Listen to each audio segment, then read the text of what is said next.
সুপ্রিয় শিক্ষার্থী বন্ধুরা, আসসালামু আলাইকুম। প্রথমে স্বাগতের পক্ষ থেকে সবাইকে স্বাগত। 2026 সালের পঞ্চম শ্রেণীর গণিতের 12 পৃষ্ঠার সমাধান দেওয়া হলো। আশা করি ভালো লাগবে। আর এখনো আমার চ্যানেলটি যারা সাবস্ক্রাইব করেনি, সাবস্ক্রাইব করে পাশে থাকবে, যেন পরবর্তীতে প্রতিটি পৃষ্ঠার ভিডিও তোমরা সহজেই পেয়ে যাও। তো 12 পৃষ্ঠার প্রথমে আছে নিচের বক্স তিনটি লক্ষ্য করি, ভাজ্য, ভাজক, ভাগফল ও ভাগশেষের মধ্যে কি কোনো সম্পর্ক খুঁজে পাওয়া যায়? দলে আলোচনা করি। তো এখানে এই যে সংখ্যাটা দিছে, সংখ্যা 10 দিয়ে ভাগ, 10 দিয়ে ভাগ করলে একের পরে একটা শূন্য, এই জন্য শেষেরটা থাকবে ভাগশেষ, এই যে ভাগশেষ। আর এটা হচ্ছে ভাগফল, ভাগফল হচ্ছে 241 আর ভাগশেষটা হচ্ছে 2। আবার এখানে দুইটা শূন্য আছে, যার জন্য লাস্টের দুইটা সংখ্যা হচ্ছে ভাগশেষ আর ভাগফল হবে প্রথম দুইটা সংখ্যা। প্রথমে আরো বেশি থাকতে পারে, যেমন এটাই আছে, প্রথমে তিনটা সংখ্যা, এই তিনটাই হবে ভাগফল, আর শেষের দুইটা সংখ্যা হবে ভাগশেষ। এখানে যদি শূন্য আর একটা বেড়ে যেত তাহলে কিন্তু শেষের এই তিনটা হয়তো ভাগশেষ আর প্রথম দুইটা হয়তো ভাগফল। এভাবে আমরা অঙ্কগুলো করব, ভাগশেষ এবং ভাগফল বের করবো অঙ্ক করা ছাড়াই। এবার মাঝে 6 নম্বর আছে, ভাগ না করে ভাগফলকে বৃত্ত দিয়ে এবং ভাগশেষ নিচে দাগ দিয়ে প্রকাশ করি। অর্থাৎ যেটা ভাগফল সেটা গোল দাগ দিব, আর যেটা ভাগশেষ সেটা নিচে দাগ দিব। যেমন এটা 100 দিয়ে ভাগ করছে, তাহলে ভাগশেষ থাকবে 0.5, এটা থাকবে হচ্ছে ভাগশেষ, আর ভাগফল হচ্ছে এইটা থাকবে, এটা গোল দাগ দেই আর এটা নিচে দাগ দেই। এটা 10 দিয়ে ভাগ, তাহলে ভাগশেষ থাকবে 0 আর ভাগফল থাকবে এই পুরাটা। আর 3 নম্বরে 100 দিয়ে যেহেতু ভাগ, তাহলে লাস্টের দুইটা সংখ্যা, এই দুইটা সংখ্যা হবে ভাগশেষ আর প্রথম যে তিনটা সংখ্যা আছে এটা হবে ভাগফল। এটাই ছিল 6 নম্বর। এবার ভাগ করি। 1 নম্বর অঙ্কটা হচ্ছে যে 536কে ভাগ করতে হবে 10 দ্বারা। তো 10 দ্বারা যদি ভাগ দেই, তো 50-এর মধ্যে 53-এর মধ্যে 10 দেয় 5 বার, 5×50 বিয়োগ করলে 3, 6 কেটে নিয়ে আসলাম 36, এই 36-এর মধ্যে যায় 3 বার, 3×10 = 30। এখানে 6টা হলো ভাগশেষ আর এই 53 হলো ভাগফল।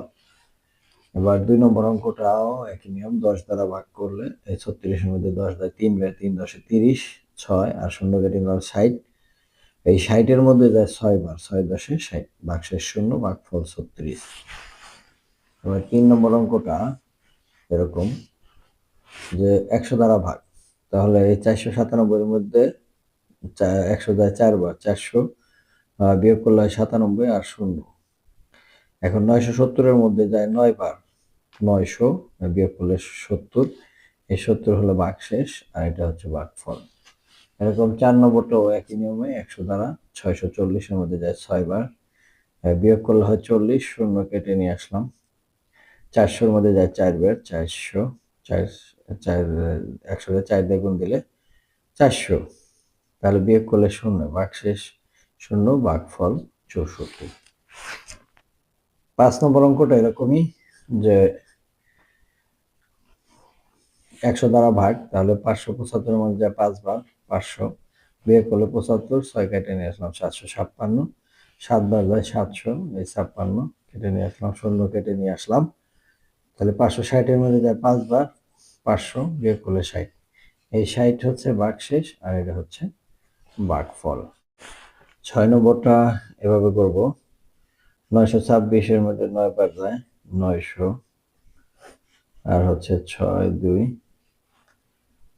0টা কেটে নিয়ে আসলাম, তাহলে 2 বার, 200, 0 60, আবার 0 কেটে নিয়ে আসলাম 6 বার, 6 বার যায় 600, 0, ভাগশেষ 0 আর ভাগফল 926। এবার 7 নম্বর, একটি বিস্কুট কারখানায় 150 জন কর্মচারী কাজ করেন। 1 বছরে ব্যবসায় তাদের 1.46 লক্ষ 46,80,000 টাকা লাভ হলো। কারখানার প্রতি মাসে কত টাকা লাভ হলো? এক বছর বলতে হচ্ছে 12 মাসে লাভ হচ্ছে এত টাকা, তাহলে 12 দিয়ে এটা ভাগ করলেই তো ক নম্বরের অ্যান্সার চলে আসে। আর এক বছরের লাভের টাকাকে কর্মচারীদের মধ্যে সমানভাবে ভাগ করে, এক বছরের লাভ হয়েছিল এত টাকা, কর্মচারী ছিল হচ্ছে 150 জন, তাহলে 150 দিয়ে ভাগ, তাহলে এটা হবে 150 দিয়ে ভাগ, আর এটা হবে 12 দিয়ে ভাগ। তো এখানে আমরা ভাগ অঙ্কটা করে দেখাতে পারি। তো 12 দিয়ে আমরা যখন ভাগ করব ওই সংখ্যাটাকে, তো প্রথমে 46 আছে, 12 3 12 36, 4 12 48 বেশি হয়ে যায়, তাহলে 3 12 36 0 1 8 কেটে নিয়ে আসলাম, 9 12 108 108। এখন এই শূন্য যেহেতু এখানে 8 দিয়ে শূন্য বাড়ি যাবে, তাহলে 4টা শূন্যই আমরা এখানে বসাই দেব। তো 4টা শূন্য বসাই দিলে এখানে অ্যান্সারটা হবে এরকম যে 46 8 1 2 3 4, 12 দ্বারা ভাগ দিলে হয় 3 9 দিয়ে 4টা শূন্য, এত টাকা প্রতি মাসে লাভ করে। এবার দ্বিতীয় অংশটা দেখব। দ্বিতীয় অংশটা যদি দেখি, তাহলে এতকে ভাগ করতে হবে 150 দ্বারা। 150 দ্বারা যদি ভাগ হয়, প্রথমে আমরা 468, অর্থাৎ এটাকে যদি 3 দ্বারা গুণ দিই 150-কে, তাহলে 3 × 45 450, তাহলে 3 বার দিই 450, বিয়োগ করলে হয় 8 আর হচ্ছে 1, আর শূন্য কেটে নিয়ে আসলাম 180। 180-র মধ্যে যায় একবার, 150 শূন্য 3, আর একটা শূন্য কেটে নিয়ে আসলাম, যায় কত 2 বার, তাহলে 300। বাকি যেহেতু শূন্য আছে দুইটা, এই শূন্য দুইটা ফলে চলে আসবে, তাহলে হলো 31,200 এই টাকাটা আসে প্রত্যেক কর্মচারী পাবে। এখানে ফলাফলটা এরকম হবে যে 4 6 8 1 2 3 4 ভাগ হচ্ছে 150 দ্বারা, তাহলে 31,200 টাকা করে প্রত্যেক কর্মচারী পাবে।